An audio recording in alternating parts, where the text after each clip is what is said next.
തേടിയ ഉള്ളി കാലിച്ചുറ്റി എന്ന് പറഞ്ഞ പോലെയാണ് ഇപ്പോഴത്തെ. കൊച്ചിയിൽ നടിയെ ആക്രമിച്ച കേസിൽ വിചാരണ കോടതി ജഡ്ജിക്കെതിരെ ഗുരുതര പരാമർശങ്ങളുമായി നിയമോപദേശം.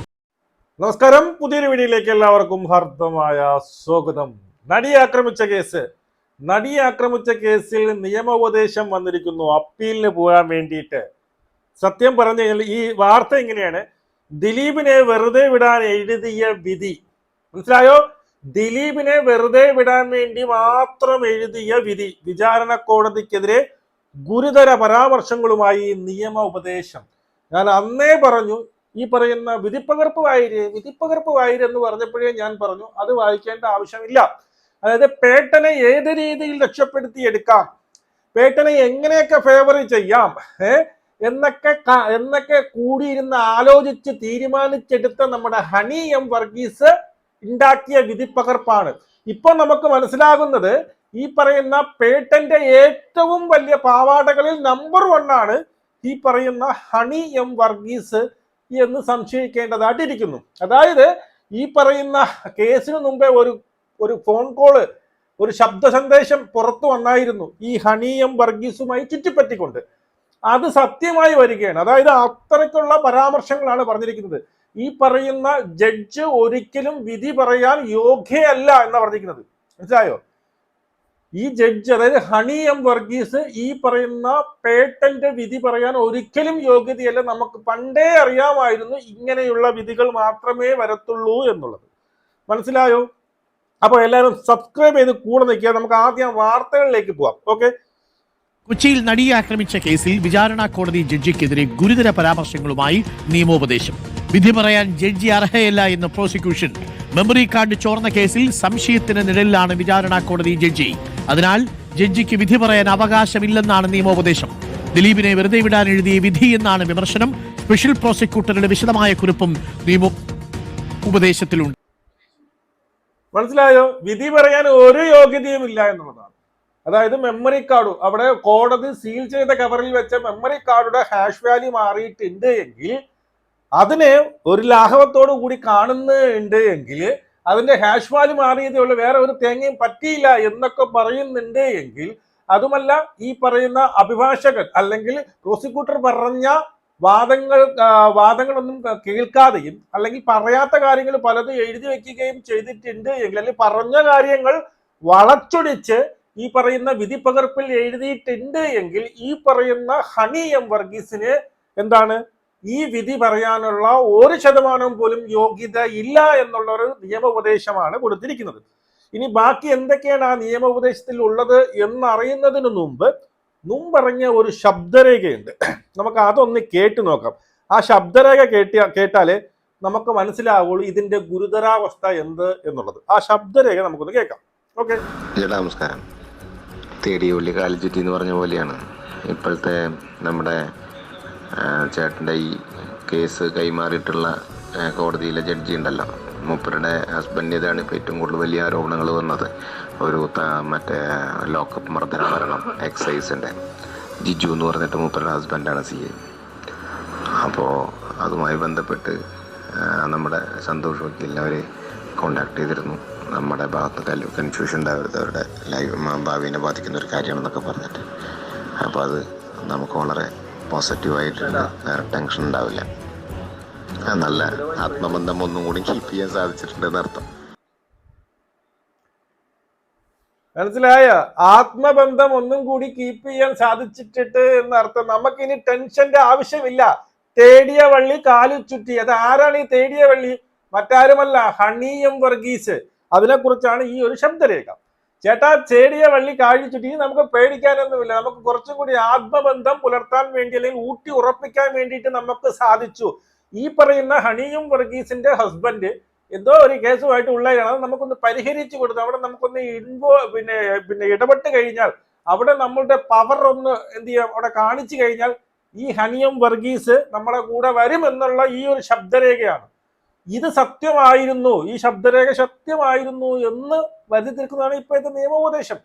ഞാൻ അപ്പോഴേ പറഞ്ഞില്ലേ, ഇവരെന്തൊക്കെ എവിഡൻസ് കൊടുത്തിട്ടുണ്ട്, എന്തൊക്കെ തെളിവുകൾ കൊടുത്തിട്ടുണ്ട്, അതൊക്കെ പോട്ടെ, അതൊക്കെ ഈ പറഞ്ഞതുപോലെ അവര് പരിഗണിച്ചേ ഇല്ല.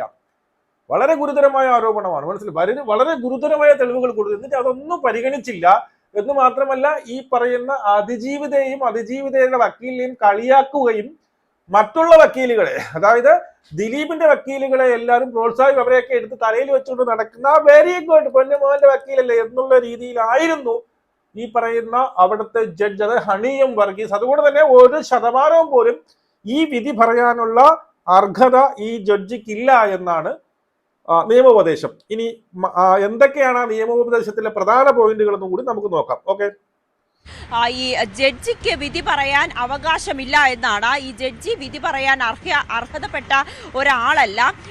ഈ മെമ്മറി കാർഡ് ചോർന്ന കേസിൽ സംശയ നിഴലിലായിട്ടുള്ള ഒരു ജഡ്ജി കൂടിയാണ് ഈ ഹണി എം വർഗീസ്. അപ്പോൾ അവർ വിധി പറയുമ്പോൾ എങ്ങനെയാണ് അത് വിശ്വാസത്തിലെടുക്കുക? അതിനാൽ ജഡ്ജിക്ക് വിധി പറയാൻ അവകാശമില്ല എന്നാണ് നിയമോപദേശത്തിൽ ലഭിച്ചിരിക്കുന്നത്. ഒപ്പം ദിലീപിനെ വെറുതെ വിടാൻ എഴുതിയ വിധിയായിട്ടാണ് ഇതിനെ കണക്കാക്കപ്പെടുന്നത്. അല്ലെങ്കിൽ അതിന്റെ വിധിപ്പകർപ്പ് വായിക്കുമ്പോൾ അത്തരത്തിലാണ് മനസ്സിലാകുന്നത്. ദിലീപിനെതിരെ സമർപ്പിച്ചിരിക്കുന്നത് ഗൗരവമുള്ള തെളിവുകളാണ്. എല്ലാം പക്ഷപാതത്തോടെ മാത്രമാണ് കോടതി തള്ളിയിരിക്കുന്നത്. ജഡ്ജി പെരുമാറിയത് വിവേചനപരമായാണ്. തെളിവുകൾ പരിശോധിക്കാൻ കോടതി സ്വീകരിച്ചത് 2 തരം നിലപാട്. അതായത് 1 മുതൽ 6 വരെയുള്ള പ്രതികൾക്കെതിരെ അംഗീകരിച്ച തെളിവുകൾ പോലും ദിലീപിനെതിരെ അംഗീകരിച്ചില്ല എന്നാണ് പ്രോസിക്യൂഷന്റെ ഈ ഒരു നിയമോപദേശത്തിൽ പറയുന്നത്.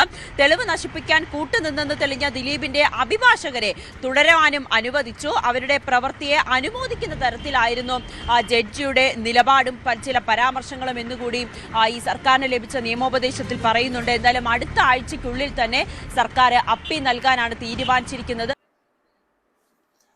തെളിവ് നശിപ്പിക്കാൻ ശ്രമിച്ച വക്കീലന്മാരെ അനുമോദിച്ചു എന്നാണ് പറയുന്നത്. മനസ്സിലായി, വെരി ഗുഡ്. മറ്റുള്ളവരെ സ്വാധീനിക്കാൻ വേണ്ടി ശ്രമിച്ച വക്കീലന്മാരുണ്ടല്ലോ, അവരെയൊക്കെ ജഡ്ജി അനുമോദിച്ചു. കാരണം ആദ്യമായിട്ട് സ്വാധീനിക്കപ്പെട്ടത് ഞാനാണല്ലോ, അതുകൊണ്ട് ജഡ്ജ് അങ്ങോട്ട് അനുമോദിച്ചു എന്നുള്ളതാണ് പറയുന്നത്. അതായത് 1 മുതൽ 6 വരെയുള്ള പ്രതികൾക്ക് ഏത് രീതിയിലാണോ നമ്മൾ തെളിവ് കൊടുത്തത് അതേ രീതിയിൽ തന്നെയാണ് ദിലീപിനെതിരെയും തെളിവ് കൊടുത്തു. പക്ഷെ 1 മുതൽ 6 വരെയുള്ളവർക്ക് ആ കൊടുത്ത രീതി കുഴപ്പമില്ല, ഇത് മതി, ഇനഫാണ്, ഇതൊക്കെ ധാരാളമാണ് അവർ കുറ്റക്കാരെന്ന് കാണാൻ. പക്ഷെ നമ്മളെ പേട്ടന്റെ കേസ് എത്തുമ്പോൾ പേട്ടന് അതൊന്നും നമുക്ക് അതൊന്നും പറ്റത്തില്ല, അതൊക്കെ വെറുതെയാണ് എന്ന് പറഞ്ഞ് നമ്മുടെ ഹണി എം വർഗീസ് എന്ന് പറയുന്ന ജഡ്ജ് സത്യം പറഞ്ഞാൽ തള്ളിക്കളഞ്ഞു എന്നുള്ളതാണ്. മനസ്സിലായോ? വളരെ സത്യം പറഞ്ഞാൽ ഫുൾ ഉടായ്പായിരുന്നു. ഉടായ്പിന്റെ അങ്ങേയറ്റമായിരുന്നു. പണത്തിന്റെയും പവറിന്റെയും കളിയാണ് ഇവിടെ നടക്കുന്നത്.